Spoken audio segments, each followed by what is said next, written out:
Summer heat ను cool shades తో beat చేయండి. Mister opticals mister cool offer up to 75% of in summer glasses. Celebrity status పొందడానికి short cut social మీడియాలో చేసేటువంటి కొన్ని ప్రయోజనవంతమైన కార్యక్రమాలతో పాటు మరికొన్ని దిగజారుడు వ్యవహారాలు పాపులారిటీ తెచ్చేస్తాయంటూ కొంతమంది చేస్తున్నటువంటి తీరు తీవ్రమైన విమర్శలు పాలవుతుంది. అదే క్రమంలో ఇప్పుడు తాజాగా యాంకర్గా ప్రముఖ ప్రాచుర్యం పొందుతున్నటువంటి విష్ణుప్రియ సోషల్ మీడియాలో పెడుతున్నటువంటి పోస్టుల పైన అభ్యంతరం వ్యక్తం చేస్తూ ఒక కేసు నమోదైంది.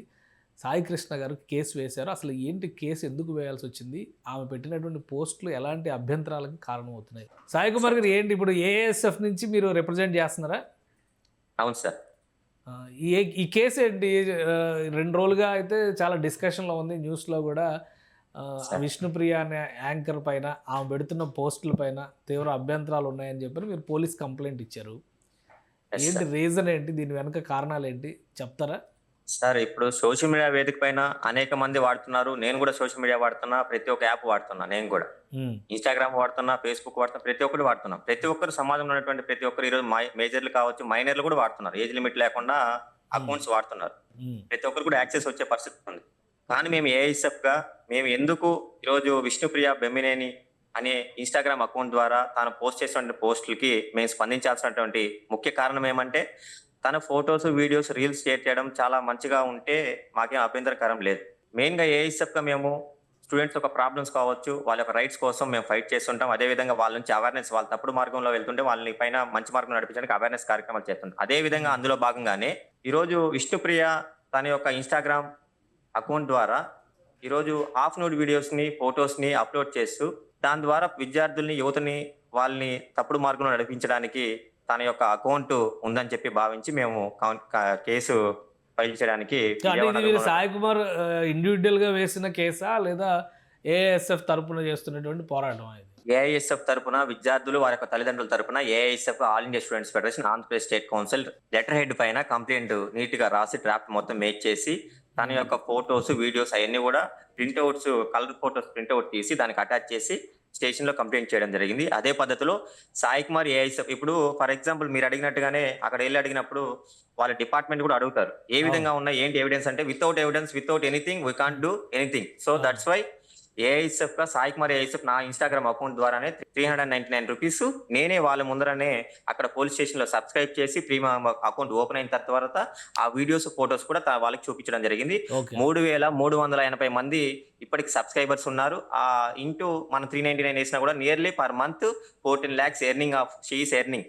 ఓకే, ఫ్రీ వీడియోస్ కాదు ఇప్పుడు ఆమె పెడుతున్నాయి. ఇప్పుడు జనరల్ గా ఇన్స్టాలో డిస్ప్లే చాలా మంది హీరోయిన్లు కావచ్చు, ఇంకా చాలా రకాల పోస్టులు పెడుతున్నారు. వాళ్ళ వైకల్యాలకు తగ్గట్టుగా ఈ పోస్టులు రిప్రజెంట్ చేస్తూ ఉండొచ్చు. కానీ ఏమో చేస్తున్న మెథడ్ ఏంటి, మీరు క్లియర్గా ఎక్స్ప్లెయిన్ చేయగలరా? అంటే ఇన్స్టాగ్రామ్ పబ్లిక్ అకౌంట్ ఒకటి ఉండదు, ప్రైవేట్ అకౌంట్ ఉంటుంది. పబ్లిక్ అకౌంట్ వచ్చేసరికి పబ్లిక్ అకౌంట్లో ఎవరైనా ఫాలో చేయొచ్చు, అదేవిధంగా లైక్ చేయొచ్చు, కామెంట్ చేయొచ్చు, వీడియోస్ని, రీల్స్ని, ఫొటోస్ని వాళ్ళు వాచ్ చేయొచ్చు. బట్ బియాండ్ దట్ లిమిట్స్, అక్కడికంటా కూడా దానికన్నా కంటెంట్ బియాండ్ దట్ లిమిట్స్ తన యొక్క ఎక్స్పోజింగ్ని, తన యొక్క బాడీ పార్ట్స్ని ఎక్స్పోజ్ చేస్తూ అట్రాక్ట్ చేయడానికి కోసం తాను బియాండ్ దట్ లిమిట్స్ ఎక్సీడ్ అయ్యి ఉన్నటువంటి ఈ కంటెంట్ మాత్రం సబ్స్క్రైబ్ చేసుకున్న తర్వాత పేమెంట్ మోడ్ చేసి 399 రూపీస్ పేమెంట్ చేసి సబ్స్క్రైబ్ చేసుకుంటే ప్రీమియం ఓపెన్ అవుతుంది. అప్పుడు మనం ప్రీమియం మెంబర్ అవుతాం. అప్పుడే ఆ ప్రీమియం మెంబర్ అనంతరమే ఆ వీడియోస్ లాక్ అయింటాయి. ఆ లాక్ సింబల్ ఓపెన్ అవుతుంది. అప్పుడు ఆ వీడియోస్, ఫొటోస్ మనం వాచ్ చేయగలుగుతాం. ఓకే, అంటే నార్మల్ వాళ్ళు కనెక్ట్ కాలేరు, సబ్స్క్రైబ్ చేసుకున్న వాళ్ళు మాత్రమే, సబ్స్క్రైబ్ చేసిన వారికి మాత్రమే ఆ వీడియోస్ ఇచ్చరుగుతుంది. సో ఈ సబ్స్క్రైబ్ మోడ్ లో అంటే పేమెంట్ చేయండి, నా వీడియోస్ వాచ్ చేయండి, నేను దేనికైనా దిగజారుతాను అనే పద్ధతిలో ఉంది విష్ణుప్రియ. అసలు మీరు ఎట్లా కనెక్ట్ అయ్యారు? ఇప్పుడు మీరు మామూలుగా ఏఎస్ఎఫ్ ఇవన్నీ స్టూడెంట్ వింగ్స్ అన్ని గత 2-3 రోజులుగా కూడా చూస్తున్నాం. ఈ కాలేజీలు రన్ చేస్తున్న విధానాలపైన వాటిపైన పోరాటాలు చేస్తే కనిపిస్తున్నారు. ఈమె అకౌంట్ని క్రాక్ చేయడం కానీ, ఆమె అకౌంట్ని ఫాలో అవడం కానీ, ఇలాంటి వ్యవహారం ఒకటి నడుస్తుందని కానీ మీ దృష్టికి ఎలా వచ్చింది? సార్, విష్ణుప్రియ నాకేం కొత్త కాదు. Sreeleela, Sri Chaitanya brand ambassadors, Sri Chaitanya brand ambassadors. ఒక ప్రైవేట్ కార్పొరేట్ వ్యవస్థకి అక్కడ సినీ ఫీల్డ్ లో ఉన్న వాళ్ళు బ్రాండ్ అంబాసిడర్స్ కూడా వ్యవహరించకూడదు. వాళ్ళపైన కూడా కేసు పెట్టాం మేము. నేను తరచుగా విద్యా వ్యవస్థల్లో మార్పులు ఏమేమి వస్తున్నాయి, దానికి ఎవరు ఇన్ఫ్లుయెన్స్ చేస్తున్నారు, ఏ విధంగా తీసుకెళ్తున్నారనే దాన్ని స్టడీ చేస్తూనే ఉంటాం. ఎడ్యుకేషన్ పాలసీని స్టడీ చేస్తూనే ఉంటాం. సోషల్ మీడియా వేదిక పైన కూడా ఇవన్నిటిని కూడా నేను తరచుగా స్టడీ చేస్తాను. నాట్ ఓన్లీ విష్ణుప్రియ బెమ్మినేని చాలా అకౌంట్స్ ఇంకా కూడా కొన్ని accounts beyond that including that చాలా అకౌంట్స్ కూడా ఐడెంటిఫై చేస్తున్నా. ఇంకా చాలా కూడా బయటికి తీసుకొని వస్తాం. ఏంటి ఇంకా కంప్లైంట్స్ ఇస్తారా? ఎవరున్నారు మీ లిస్ట్లో ఇంకా లిస్ట్ లో అంటే మా దగ్గర నేను ఆల్రెడీ లిస్ట్ అవుట్ చేసుకున్న అకౌంట్స్ అన్ని కూడా సేవ్ చేసి ఉంచున్నాను. అవన్నీ కూడా ఇచ్చేస్తాను. అన్నిటి మీద పోలీస్ కంప్లైంట్ ఇస్తారా? అన్నిటిపైన ఇవన్నీ కూడా డ్రాఫ్ట్ మేక్ చేసి ప్రతి ఒక్కటి కూడా ఈ అకౌంట్స్ అన్ని కూడా ఇచ్చేస్తాం. ఎందుకంటే బట్ ఎందుకు ఈ అకౌంట్ స్టడీ చేసిన తర్వాత ఇంకా రిమైనింగ్ చాలా అకౌంట్స్ వచ్చాయి. కానీ వాళ్ళందరూ కూడా వాళ్ళ పని అదే పని. విష్ణుప్రియ ఒక యాక్టర్, ఎథికల్ మోరల్ వాల్యూస్ కలిగినటువంటి ఒక వ్యక్తి. ఈ సీస్ ద ఇన్ఫ్లుయెన్సర్ పర్సన్. సొసైటీని ఇన్ఫ్లుయెన్స్ చేయగలుగుతుంది, స్టూడెంట్స్ ని యూత్ ని మంచిగా నవ్వించగలుగుతుంది, మంచిగా యాక్టింగ్ చేస్తుంటది. సో మేము కూడా చాలా అంశంగా ఫీల్ అయ్యేవాళ్ళం. బట్ ఇలాంటివన్నీ చూసిన తర్వాత ఇలాంటి పర్సన్ గా ఇప్పుడు జరుగుతున్నటువంటి తరుణంలో తన యొక్క ఎథికల్ మోరల్ వాల్యూస్ ఎక్కడ మెయింటైన్ చేస్తుంది? మీరు చెప్పింది కరెక్టే. చాలా మంది ఇప్పుడు సినిమా యాక్టర్లు కూడా చాలా మంది చాలా రకాలుగా దిగజారుతున్నారు. ఏదైనా కానీ డబ్బు కోసం, పాపులారిటీ కోసం చేస్తున్నారు అనుకుందాం. డబ్బుల కోసం ఎంతకైనా దిగజారిపోతున్నారు. విష్ణుప్రియ ఆ కేటగిరీలో చూస్తే ఎక్కడో ఒక 1,00,000 నంబర్ దగ్గర ఎక్కడో చూడాల్సి ఉంటుంది. ఎందుకంటే మన దేశంలో ఉన్నటువంటి సిస్టమ్స్ని బట్టి చూస్తే. మీరు ఈ కంప్లైంట్ ఇచ్చిన తర్వాత పోలీస్ రియాక్షన్ కానీ, ఇన్వెస్టిగేషన్కి సంబంధించి కానీ ఎలాంటి ప్రోగ్రెస్ ఉంది? అంటే యాక్చువల్గా మేము సైబర్ క్రైమ్ డిపార్ట్మెంట్కి వెళ్ళిన తర్వాత, పోలీస్ స్టేషన్కి వెళ్ళిన తర్వాత సిఏ గారు ఉన్నారు, శ్రీనివాసరావు గారు ఉన్నారు. ఆ కేస్ స్టడీ మొత్తం నేను ఎక్స్ప్లెనేషన్ చేశా. తర్వాత వెంటనే సార్ ఏం చేశారంటే సిఏ గారు వెంటనే ఏసీపీ గారికి కాల్ చేసి సార్కి ఇంటిమేషన్ చేయడం జరిగింది. సార్ కూడా సమ్ అదర్ వర్క్స్లో మీటింగ్స్లో ఉండి ఇమీడియట్గా సిపి ఆఫీస్ నుంచి ఇమీడియట్గా స్టేషన్కి రావడం జరిగింది. ఏసీపీ భాను గారు వెంటనే వచ్చారు. చాలా సానుకూలంగా, చాలా తొందరగా 5 minutesలోనే వస్తానని చెప్పి 5 minutesలో ఇన్ టైంలో వచ్చారు, స్టేషన్కి వచ్చారు, డిస్కస్ చేస్తారు.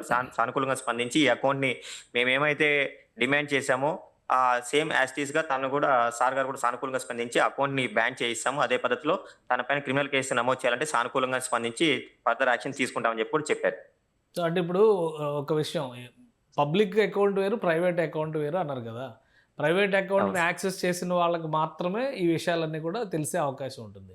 సో ఇది పబ్లిక్ డొమైన్లో లేదు కాబట్టి మీరు నన్ను ఎలా క్వశ్చన్ చేస్తారో అని ఆమె అడగడానికి, లేదా దానికి మీరు చెప్పిన పాయింట్కి సమర్థనగా చట్టాలు ఉన్నాయా? సబ్స్క్రైబ్ అనేది ఎవరైనా పెట్టుకోవచ్చు. ఫర్దర్గా కొంచెం మంచి కోసం వాడాలి. బట్టలిప్పి ఊరలా చూపించమనిలే. బట్టలిప్పి రోడ్లో తిరగడానికి వేరు, రూమ్లో తిరిగి నువ్వు బట్టలిప్పి రోడ్లో తిరిగినా ఒకటే. అదేవిధంగా రూమ్లో ఉండి వీడియోస్ చేసి రికార్డ్ చేసి ఫోన్లో పెట్టిన ఉంది. ఓకే, అంగట్లో రోడ్డు పైన కూరగాయలు అమ్మిన ఒకటే, కూరగాయలు ఒకటే. కాకపోతే ఆ డోడు మతించడు. సూపర్ మార్కెట్లో అమ్మితే దానిపైన ట్యాక్స్ వేసి పేమెంట్ చేస్తే అప్పుడు ఓకే, క్వాలిటీ ప్రోడక్ట్ అవన్నీ కూడా అనుకొని కొంటారు. అప్పుడు డిమాండ్ ఎక్కువ ఉంటది. అదే పరిస్థితి ఇక్కడ. సో మీరు సిస్టర్ గా నేను ఇంకా అవన్నీ మీరు బ్యాన్ చేపిస్తారంటున్నారు. బ్యాన్ చేయడానికి ఆ ప్రొవిజన్ ఉందా అనేది డౌట్. ఇప్పుడు మీరు చేస్తున్నటువంటి పోరాటానికి ఫైనల్ కన్క్లూజన్ ఆమె అకౌంట్ డౌన్ చేయాలి. చేసిన పరిస్థితి ఏమీ కనిపించట్లేదు. సో దానికి అసలు చట్టాలు ఏం చెప్తున్నాయి? దానికి అనుకూలంగా ఉందా, లేదా జస్ట్ ఒక సెన్సేషనల్ కేసు లాగా ఇది ఫైల్ చేసి సోషల్ మీడియాలో వాళ్ళు ఎలా సెన్సేషన్ చేయాలనుకున్నారో మీరు అట్లా కేసు పెట్టి ఒక సెన్సేషన్ సృష్టించే ప్రయత్నం చేస్తున్నారా? మాకు సెన్సేషన్ అవడానికి యాక్చువల్గా మీరు చెప్పినట్టు సుమన్ టీవీలో ఫస్ట్ టైం నేను డిబేట్లో పార్టిసిపేట్ చేయడం, సుమన్ టీవీలో నా వాయిస్ ఫస్ట్ టైం తీసుకోవడం, అనేక రకాలుగా విజయవాడలో అనేక పోరాటాలు చేశాం. ఎంతో విప్లవాత్మకమైన మార్పులు, నా పైన కేసులు, కోర్టులకి నేను కాలేజీ కన్నా కూడా కాలేజీకి వెళ్ళినట్టుగా అటెండెన్స్ చేసుకుంటున్నా కోర్టుకి వెళ్ళి. బట్ ఈ ఛానల్ ఈరోజు నన్ను డిబేట్కి పిలిచారంటే మీరు ఆలోచన చేయాలి. నిరంతరం మనం పోరాటం చేస్తుంటే నా పబ్లిసిటీ కూడా నాకు అవసరం లేదు. ఇది కూడా ఎగ్జాంపుల్ ఎందుకు చెప్తున్నానంటే, మాది ఏదైనా మా ప్రోగ్రామ్ నడుస్తుంటే ఒక సమస్య కోసం మా ఫోన్లో మేము రికార్డ్ చేసి మా ఓన్ సోషల్ మీడియాని మేము వాడుతున్నాం. రైట్. అంటే మీరు ఒకటి మీరు అన్నది కరెక్టే, కానీ సోషల్ మీడియాలో అసలు ఎక్కడ ఆ రిస్ట్రిక్షన్స్ లేవు. గవర్నమెంట్లు కూడా అలాంటి చట్టాలు తీసుకురాలా. ఎవరు ఇష్టం వచ్చినట్టు వాళ్ళు చేస్తున్నారని ఎవరికి వాళ్ళు ఆందోళన చెందిన అసలు సెన్సార్ బోర్డులే పనిచేస్తున్నాయా లేదా అంటే మీరు సోషల్ మీడియాని సెన్సార్ చేస్తాను అంటున్నారు. ఎంతవరకు పాసిబుల్ అవుతుందనే డౌట్. ఇన్స్టాగ్రామ్ అది కూడా ఉంది సార్. ఇప్పుడు ఇన్స్టాగ్రామ్లో యాజిటేషన్ బాగా అగ్రెసివ్గా ఉన్న ఫోటో పోస్ట్ చేసామనుకోండి, ఫర్ ఎగ్జాంపుల్ నా అకౌంట్లోనే బాగా అగ్రెసివ్గా ఉందనుకోండి, పోలీస్ వారు మమ్మల్ని కొడుతున్నది కొంచెం అగ్రెసివ్గా ఉందనుకోండి, ఆ ఫోటో యాక్సెస్ తీసుకోదు, దానిపైన లైన్స్ వచ్చేస్తాయి, సెన్సార్ బోర్డు లాగా లైన్స్ వచ్చేసి పోస్ట్ కాదు. బట్ ఇలాంటి వీడియోస్ ఎందుకు పోస్ట్ అవుతున్నాయి? సో టోటల్ మెకానిజం మీద రివ్యూ జరగాలి అలాంటప్పుడు. అది కూడా జరగాలి. తర్వాత ఇలాంటి వీడియోస్ ఇంకొకటి కూడా సార్, మనము ఏఐని కూడా మీరు అనుకుంటున్నారు, ఏఐ కూడా మన ఫొటోస్ ఇస్తున్నామంటే అదేదో మనకే వస్తుంది అంటున్నారు. కానీ ఆ వీడియోస్ ఆ ఫొటోస్ అంతా కూడా స్టోరేజ్ జరుగుతుంది. మన face value, dress code change అవుతారు. మొత్తం బాడీ సైన్ కోడ్ మొత్తం స్కాన్ అవుతుంది అక్కడ. దాన్ని ఆ స్టోరేజ్ అంతా కూడా మనకు స్టోరేజ్ అవుతుంది బ్యాక్ సైడ్. ఐటీ హబ్బుల్లో ఉంటాయి. దాన్ని ఎలా అయినా మిస్యూజ్ చేయొచ్చు అంటారు. ఎలా అయినా మిస్యూజ్ చేయొచ్చు. ఫర్ ఎగ్జాంపుల్ ఒక మెయిల్ ఐడి చాలు, 5 మినిట్స్ ఇస్తే ఫోను, మీ ఫోన్ నేను ఆపరేట్ చేయగలుగుతాను. 5 మినిట్స్ ఇస్తే ఆ ఫోన్ కూడా ఆపరేట్ చేయగలదు. అలాంటి టెక్నాలజీలో అంటే పాజిటివ్ ఉంది, నెగిటివ్ ఉంది సార్. మనం పాజిటివ్ వాడాలి, మంచి కోసం ప్రయత్నం చేయాలి. మంచి చేయలేకపోతే సైలెంట్ గా మన ఇంట్లో ఉండాలి. స్టేషన్కి వెళ్ళారు, ఎంక్వైరీ అయింది, బయటకు రాగానే మీడియా ముఖంగా క్షమాపణ కోరుతూ, సారీ చెప్తూ, నేను మరలా ఇలాంటి పునరావృతం కాకుండా నా నుంచి ఎటువంటి వ్యక్తికి కానీ సమాజంలో కానీ ఎవరికి కూడా నష్టం కలిగే విధంగా కానీ వాళ్ళు తప్పుదోవ నడిపించే విధంగా నేను వ్యవహరించినటువంటి విష్ణుప్రియ కేవలం అక్కడ ఒక పదం చెప్పి తప్పించుకుంటుంది. డిపార్ట్మెంట్ కూడా ఫర్దర్ యాక్షన్ గా కాకుండా నామకే వాస్క కేసులు ఫైల్ చేసి వదిలేస్తుంది. కాకపోతే సివియర్ గా తన పైన యాక్షన్ తీసుకునేది. మరలా ఇలాంటి వ్యక్తులు అలాంటి పద్ధతులు పాల్పడకుండా ఉండాలంటే మేము ఏఎస్ఎఫ్ అందుకే డిమాండ్ చేస్తాం, తన పైన క్రిమినల్ కేసు నమోదు చేయాలి. ఇలాంటి వాళ్ళు ఒకరికిద్దరికి జరిగితే తప్పనిచ్చి మిగతా వాళ్ళు కళ్ళు తెచ్చుకునే పరిస్థితి కనిపించింది. అంటే బెట్టింగ్ ఆదాయం ఆగిపోయింది కాబట్టి ఇప్పుడు వీటిపైన అదనపు ఆదాయం కోసం ట్రై చేస్తున్నారు. అదనపు ఆదాయము, మీకు ఆదాయం కావాలంటే కష్టపడి సంపాదించాలి. 4 గోడల మధ్య ఒక కెమెరాతో మీ శరీరాన్ని బంధించి మిగతా వాళ్ళని మీ బందీలో పెట్టుకొని వ్యాపారం చేసుకోవడానికి ఉపయోగం. ఇది ఆ పద్ధతి కాదని చెప్తాను. తెలియదు, సరైన పద్ధతి కాదని చెప్తాను. మీకు ఏమైనా పర్సనల్ గా పరిచయం ఉందా అసలు విష్ణుప్రియ? ఎందుకు ఆమెనే ఫోకస్ చేస్తున్నారని ఒక డౌట్ వచ్చింది నాకు పర్సనల్ గా ఏం పరిచయం లేదు. నా అకౌంట్ తను ఫాలో అవ్వదు, తను నా అకౌంట్ ఫాలో అవ్వదు. సాయి కుమార్ ఏఎస్ఎఫ్ నాది అఫీషియల్ అకౌంటే, పబ్లిక్ అకౌంటే. నాకు కూడా నియర్లీ 6800 ఫాలోవర్స్ ఉన్నారు. తరచుగా ఏ స్టూడెంట్కి ఏ ప్రాబ్లం వచ్చినా జస్ట్ మెసేజ్ చేస్తాం, మేము వెళ్ళి వాళ్ళకి కాలేజ్ ఇప్పిస్తాం, వాళ్ళ ప్రాబ్లమ్ సాల్వ్ చేస్తాం, హాస్టల్స్ సమస్యలు పరిష్కారం చేస్తాం, ఒకవేళ సర్టిఫికేట్లు ఇవ్వకపోయినా చేస్తాం. అది ఆ విధంగా మెయింటైన్ చేయాలి ప్రొఫైల్. ఆ ఫాలోవర్స్ అందరూ రియల్ ఫాలోవర్స్ అవ్వాలి. వాళ్ళు మన పైన అభిమానం, వాళ్ళు ఏ విధంగా మన సాయం పొంది వాళ్ళు మనకు సపోర్ట్ చేసే విధంగా ఉండాలి. కానీ ఇక్కడ దోచుకో నువ్వు పే చేసుకో, నా వీడియో చూసుకో, నా శరీరాన్ని చూసుకునే పద్ధతిలో ఉండకూడదు. ఫర్దర్ గా మీకు పోలీసుల నుంచి సపోర్ట్ ఎట్లా ఉంది మరి? కంప్లైంట్ రైజ్ అయ్యి ఆల్రెడీ 24 hours అవుతుంది. ఏమైనా యాక్షన్ కానీ రియాక్షన్స్ కానీ ఉన్నాయా సార్? అంటే ఇప్పటి వరకు డిపార్ట్మెంట్ అంటే ఆ పోలీస్ స్టేషన్ నుంచి అయితే మనకైతే ఎటువంటి సమాచారం రాలేదు, ఫోన్ కాల్ రాలేదు, ఇంకా రాలేదు. బట్ నేను ఇప్పుడు ప్రజెంట్ మా మదర్ కి కొంచెం హెల్త్ ఇష్యూ బాగా సీరియస్ అవడం వల్ల నేను అక్కడ నుంచి తిరుపతికి రావడం జరిగింది. చెన్నై అపోలోకి తీసుకెళ్ళాలి. సో అది ఆ ఇష్యూలో ఉన్నాను. ఈ 2-3 days మేము బ్యాక్ టు మళ్ళీ విజయవాడ వెళ్ళిన తర్వాత మా మదర్ గారు హెల్త్ రికవర్ 2-3 days టైం తీసుకొని మళ్ళీ బ్యాక్ టు విజయవాడ వెళ్ళి ఈ ఇష్యూని కంటిన్యూషన్ చేస్తాను. Right thank you Sai Kumar గారు. లైవ్ లోకి వచ్చి సమాజంలో మార్పు తీసుకురావడమే మా కాన్సెప్ట్ సార్. ఏఎస్ఎఫ్ గా సమాజంలో మార్పు తీసుకోవడమే మా concept. Right all the best మీ పోరాటానికి. Thank you. మీరు జూమ్ లైవ్లో జాయిన్ అయ్యి అప్డేట్స్ అందించినందుకు. ఇది కొన్ని ఇన్స్టా అకౌంట్స్లో పర్సనల్ దీనిలో పెట్టుకున్నటువంటి ప్రైవేట్ అకౌంట్స్లో వస్తున్నటువంటి యాక్సెసిబిలిటీ అనేది అభ్యంతరకరమైనటువంటి కంటెంట్ని ప్రొజెక్ట్ చేస్తున్నారు. అందులో విష్ణుప్రియ అకౌంట్ అలానే చాలామంది ప్రముఖుల అకౌంట్స్ కూడా తాము ఫిల్టర్ చేస్తున్నట్టుగా చెప్తున్నారు సాయి కుమార్. ఏఎస్ఎఫ్ తరపు నుంచి రాబోయే రోజుల్లో మరిన్ని కంప్లైంట్లు దీనిపైన రైజ్ అయ్యే అవకాశం ఉంటుంది. ఇక పోలీసులు ఎలాంటి యాక్షన్ తీసుకుంటారో వేచి చూడాలి. ఇది స్పెషల్ డిస్కషన్. Keep watching.